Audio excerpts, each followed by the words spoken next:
জাতীয় থেকে আন্তর্জাতিক, প্রান্তিক, জনপদ থেকে নগর, চারপাশে কি ঘটছে এই মুহূর্তে তা নিয়ে আমাদের আয়োজন এখন চারদিকে। আপনাদের সঙ্গে আছি আমি শামীমা রহমান শাম্মী। আখেরি মোনাজাতের মধ্যে দিয়ে শেষ হলো টঙ্গীর তুরাগ তীরে ৫৮তম বিশ্ব ইজতেমার দ্বিতীয় পর্ব। এবারও মোনাজাত পরিচালনা করেন মাওলানা জুবায়ের। এ সময় সারা বিশ্বে সমৃদ্ধি ও শান্তি কামনায় করা হয় বিশেষ প্রার্থনা। ফজরের নামাজের পরপরই ময়দানে শুরু হয় হেদায়েতের বয়ান, আমল ও তাশকিল। দুপুর ১২টা ৮ মিনিটে শুরু হয় মোনাজাত। ইজতেমা ময়দান ছাপিয়ে মুসল্লিরা আশপাশেও অংশ নেন। মোনাজাতে ক্ষমা প্রার্থনায় উম্মার দুহাত ওঠে রবের দরবারে। তুরাগ পার মুখরিত হয়ে ওঠে আমিন আমিন ধ্বনিতে। মোনাজাতের পর টঙ্গী ছাড়তে শুরু করেন মুসল্লিরা। ৮ দিন বিরতি দিয়ে আগামী ১৪ই ফেব্রুয়ারি থেকে দ্বিতীয় পর্বের ইজতেমার অংশ নেবেন মাওলানা সাদের অনুসারীরা।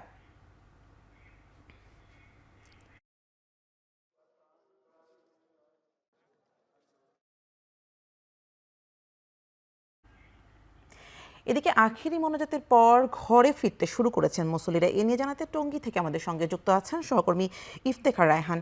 ইফতেখার, জানাবেন যে ঘরে ফেরা এসব মুসল্লিদের জন্য কি কি ব্যবস্থা রয়েছে?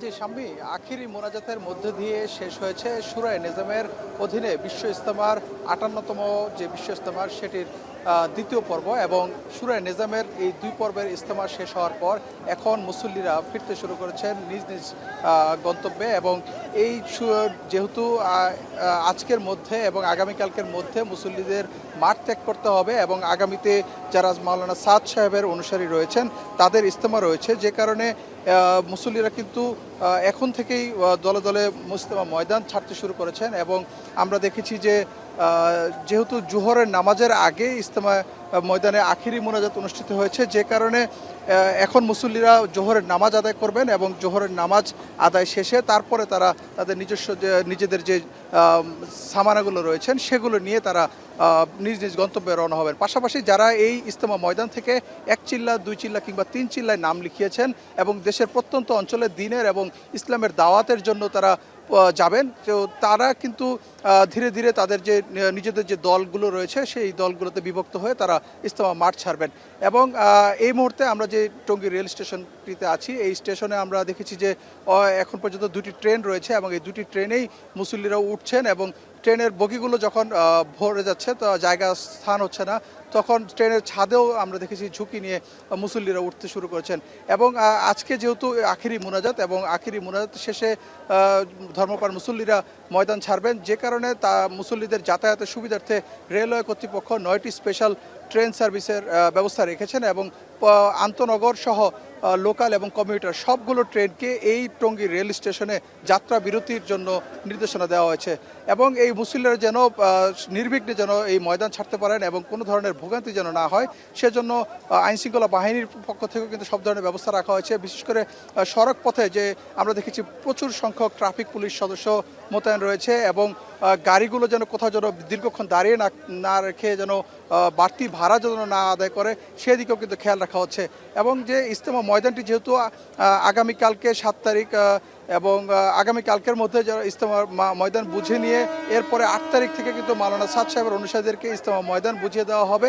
এরপর তারা তাদের প্রস্তুতির যে কাজগুলো করবেন সেগুলো সম্পন্ন করার পরেই তারপরেই তারা কিন্তু যে ইজতেমা ময়দানের যে প্রস্তুতির কাজ সেটি কিন্তু তারা সম্পন্ন করবেন। এবং তারা আমরা যেহেতু আগামী ১৪ তারিখ থেকে তাদের ইজতেমা রয়েছে এবং ১৪, ১৫, ১৬ সেই ইজতেমার প্রস্তুতির কাজ করবেন। তো সবকিছু মিলিয়ে বলা যায় যে আখিরি মোনাজাত শান্তিপূর্ণভাবে শেষ হয়েছে।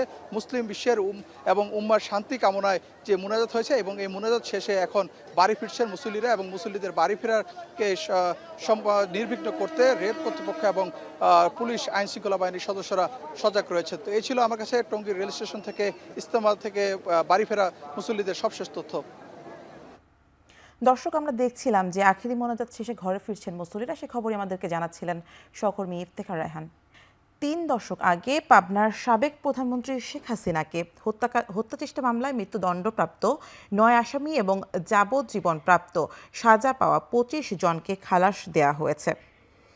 বিচারপতি মোহাম্মদ মাহবুবুল ইসলাম ও বিচারপতি মোহাম্মদ হামিদুর রহমানের সমন্বয়ে গঠিত হাইকোর্টের দ্বৈত বেঞ্চ এ রায় ঘোষণা করেন। মামলাটি বিদ্বেষমূলক ও বিচারিক আদালতের রায় অমানবিক ছিল বলে পর্যবেক্ষণ দিয়েছে উচ্চ আদালত। এর আগে গত ৩০ জানুয়ারি এই মামলার ডেথ রেফারেন্স ও আপিল শুনানি হয়। আলোচিত এই মামলায় ২০১৯ সালের ৯ জুলাই ৯ জনকে ফাঁসি ও ২৫ জনকে যাবজ্জীবন ও অর্থদণ্ড দেয় পাবনা জেলা ও দায়রা জজ। ১৯৫৪ সালে বিরোধী দলীয় নেতা থাকা অবস্থায় পাবনায় ট্রেড মার্চ করেন শেখ হাসিনা। এ সময় ঈশ্বরদী পৌঁছালে শেখ হাসিনাকে লক্ষ্য করে গুলি ও বোমা ছোড়ার অভিযোগ এ মামলা করা হয়।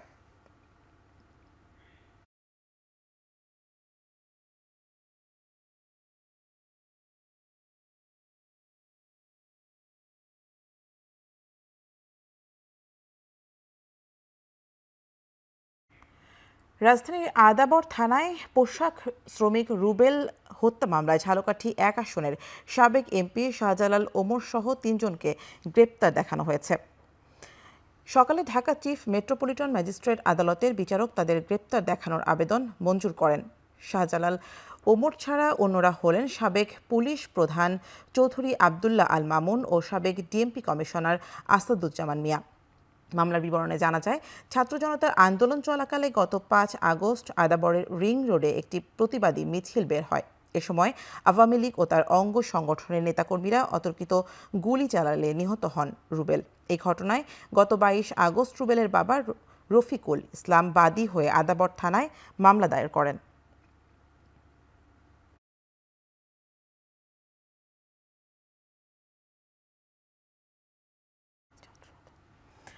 বৈষম্যবিরোধী ছাত্র জনতার আন্দোলনে নারায়ণগঞ্জের কাঁচপুরে আশিক মিয়া নামে এক শ্রমিককে গুলি করে হত্যা মামলায় সাবেক আইনমন্ত্রী আনিসুল হককে ৩ দিনের রিমান্ড মঞ্জুর করেছেন আদালত।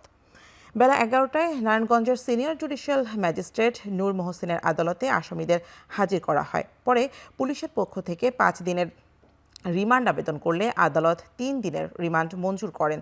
এর আগে সকালে কঠোর নিরাপত্তায় আসামিদের ঢাকা কেন্দ্রীয় কারাগার থেকে নারায়ণগঞ্জের আদালতে আনা হয়।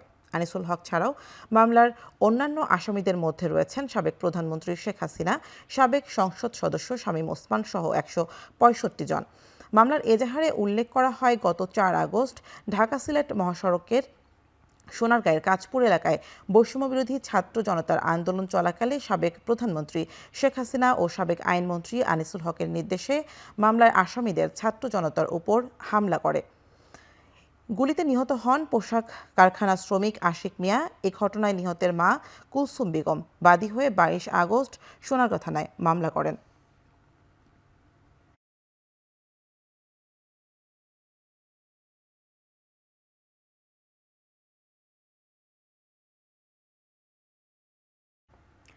এদিকে শেখ হাসিনাকে হত্যা চেষ্টা মামলায় হাইকোর্টের রায়ের পর সাংবাদিকদের ওপর হামলা চালিয়েছে ঈশ্বরদী থেকে আসা বিএনপি নেতাকর্মীরা।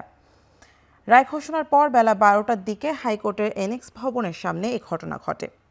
সেখানে এই মামলায় আসামি পক্ষের আইনজীবীরা ব্রিফিংয়ের জন্য অপেক্ষা করছিলেন। সাংবাদিকরা হঠাৎ বিএনপি চেয়ারপারসনের উপদেষ্টা হাবিবুর রহমান হাবিবের উপস্থিতিতে শতাধিক বিএনপি নেতাকর্মী হট্টগোল শুরু করেন। এর প্রতিবাদ জানালে এক পর্যায়ে উপস্থিত বিএনপি নেতারা সাংবাদিকদের ওপর হামলা চালায়। এ সময় এটিএন নিউজের সিনিয়র রিপোর্টার জাবেদ আক্তার আহত হন। তাদের ইসলামী ব্যাংক হাসপাতালে ভর্তি করা হয়েছে। হামলার সময় বৈশাখী টেলিভিশনের মাইক্রোফোন ভাঙচুর সহ মারধর করা হয় আরও একজন সাংবাদিককে। এটা বলতে চাই, তোমরা এখানে কারা? ওই ছেলেটা আমি চিনি না, আমি জাস্ট প্রতিবাদ করে আমি বলছি যে আপনি কে এখানে? এটা বলার পরে এলো পাথারি যে অবস্থা, মাথার পিছনে দেখছেন, পিছনে বুকে টুকে আমার জামা সোয়েটার পরা ছিলাম সেটা খুলে গেছে। এখন বুকের মধ্যে খুব আর মাথা ব্যথা করছে খুব। অযৌক্তিক আন্দোলন ও আবদার ধৈর্যের সীমা অতিক্রম করেছে বলে মন্তব্য করেছেন স্বরাষ্ট্র উপদেষ্টা জাহাঙ্গীর আলম চৌধুরী। রাস্তা বন্ধ না করে নিজ নিজ এলাকায় কর্মসূচি পালনের অনুরোধ জানিয়েছেন তিনি। সকালে নৌপুলিশ হেডকোয়ার্টার্স পরিদর্শন করে সাংবাদিকদের বলেন, উত্তরা থানার হামলার ঘটনায় তদন্ত করে ব্যবস্থা নেওয়া হবে। এছাড়া আন্তর্জাতিক অপরাধ ট্রাইব্যুনালের মামলায় আসামিদের মধ্যে যারা ভারতসহ দেশের বাইরে আছে, বন্দি প্রত্যর্পণ চুক্তি অনুযায়ী তাদের ফেরানোর ব্যবস্থা করা হবে বলে জানান তিনি। একই অনুষ্ঠানে পুলিশ পরিদর্শক বাহারুল আলম বলেন, দেশের বাইরে পালিয়ে থাকা আসামিদের ধরতে পেট্রোপোলের মাধ্যমে রেড অ্যালার্ট জারির উদ্যোগ নেওয়া হবে।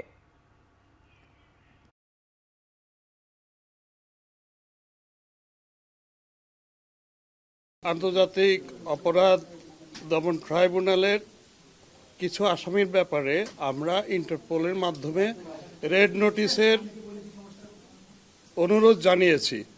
তারা এটা প্রসেস করছেন এবং আমার বিশ্বাস অচিরেই আমরা রেড নোটিশগুলো ইস্যু হবে। রেড নোটিশগুলো ইস্যু হলে তখন ওই হোস্ট কান্ট্রি পুলিশের একটা নৈতিক দায়ভাগ আসবে তাদেরকে অ্যারেস্ট করার। মিডিয়া বলেন, এরা এই জিনিসগুলো আমাদেরও কিন্তু একটা ধৈর্যের সীমা থাকা দরকার। আমাদের কিন্তু ধৈর্যের সীমা কিন্তু শেষ করে দিচ্ছে তারা। রাস্তাঘাট ব্লক না করে তাদের যে ঊর্ধ্বতন কর্তৃপক্ষের কাছে তারা জানাইতে পারে। যেমন ছাত্রদের ক্ষেত্রে তারা তাদের ঊর্ধ্বতন কর্তৃপক্ষ জানাইতে পারে। তারপরে যদি তারা কোনো করতে চায়, তাদের স্কুলের মাঠ আছে, কলেজের মাঠ আছে, ওখানে তারা বলতে পারে। বাট জনগণের দুর্ভোগ সৃষ্টি করে যেন না করে এটা করে। উচ্ছেদ অভিযানের প্রতিবাদে অনির্দিষ্টকালের জন্য ধর্মঘট পালন করছেন উত্তরাঞ্চলের পেট্রোল পাম্প মালিকরা। এতে রাজশাহী ও রংপুর বিভাগের 16 জেলায় জ্বালানি তেল বিক্রি, পরিবহন ও সরবরাহ বন্ধ রয়েছে। বুধবার সকাল 8টা থেকে অনির্দিষ্টকালে ধর্মঘট কর্মসূচি পালন করছেন পাম্প মালিকরা। কোনো পূর্ব ঘোষণা ছাড়াই হঠাৎ ধর্মঘটে বিপাকে পড়েছেন পরিবহন খাত সংশ্লিষ্টরা।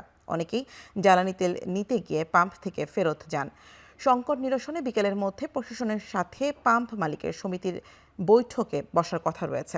গতকাল বিনা নোটিশে সড়ক ও জনপথ বিভাগের উচ্ছেদ অভিযানের প্রতিবাদে রাতেই জরুরি বিজ্ঞপ্তিতে ধর্মঘটের ডাক দেন পেট্রোল পাম্প মালিকরা।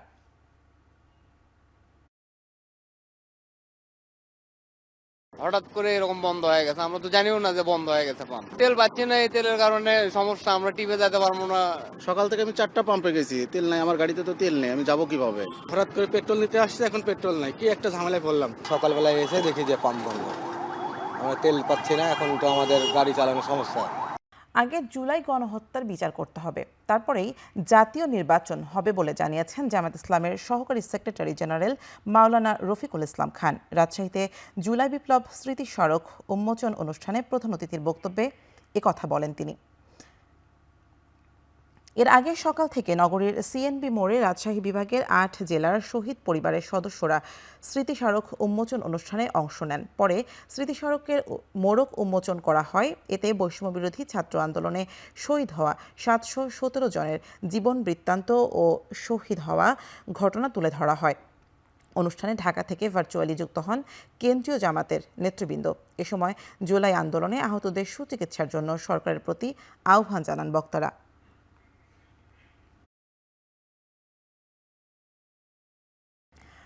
গাজা উপত্যকা যুক্তরাষ্ট্রের নিয়ন্ত্রণে থাকবে বলে জানিয়েছেন মার্কিন প্রেসিডেন্ট ডোনাল্ড ট্রাম্প। ইসরায়েলি প্রধানমন্ত্রী বেনিয়ামিন নেতানিয়াহুর সঙ্গে যৌথ সংবাদ সম্মেলনে একথা বলেন ট্রাম্প। ধ্বংসস্তূপে পরিণত হওয়া গাজা উপত্যকাকে ঢেলে সাজানোর প্রস্তাব দিয়েছেন ট্রাম্প। অবিস্ফোরিত বোমা অপসারণ, ক্ষতিগ্রস্ত ও ধ্বংসপ্রাপ্ত ভবন পুনর্নির্মাণে সহায়তা করবে যুক্তরাষ্ট্র। একটা দীর্ঘ সময়ের জন্য উপত্যকাটি নিয়ন্ত্রণে থাকবে যুক্তরাষ্ট্রের হাতে। এ সময়ের মধ্যে গাজার অর্থনীতিকে সচল করা হবে। বাসিন্দাদের জন্য কর্মসংস্থান ও আবাসনের পূর্ণ ব্যবস্থা করা হবে বলে আশ্বাস দিয়েছেন মার্কিন প্রেসিডেন্ট। ট্রাম্পের দাবি, ফিলিস্তিনিরা কেউ গাজায় ফিরতে চায় না। এই মুহূর্তে তাদের কোনো বিকল্প নেই, তাই বাধ্য হয়েই তারা ধ্বংসস্তূপের মধ্যে ফিরতে হচ্ছে।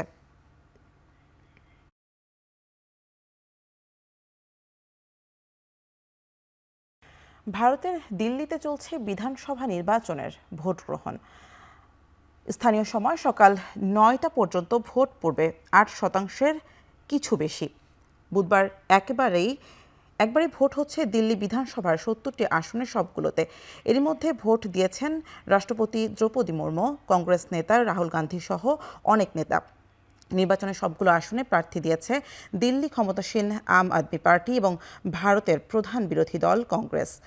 জোট সরকারের মিত্রদের হাতে দিল্লির 2টি আসন ছেড়ে দিয়েছে কেন্দ্রীয় ক্ষমতাসীন বিজেপি। দিল্লি জুড়ে 699 প্রার্থীর মধ্যে থেকে জনপ্রতিনিধি বাছাইয়ে ভোট দেওয়ার কথা 1.5 কোটির বেশি মানুষের। 2020 সালের বিধানসভা নির্বাচনে ভোটারদের গড় উপস্থিতি ছিল 63% কাছাকাছি, যা গেল বছর জাতীয় নির্বাচনে নেমে আসে 56%। প্রায় 2700 এলাকায় 1400 ভোট কেন্দ্রে স্থাপন করেছে প্রশাসন। ভোটারদের সর্বোচ্চ উপস্থিতি নিশ্চিতে অঞ্চলটি জুড়ে সরকারি ছুটি ঘোষণা করা হয়েছে।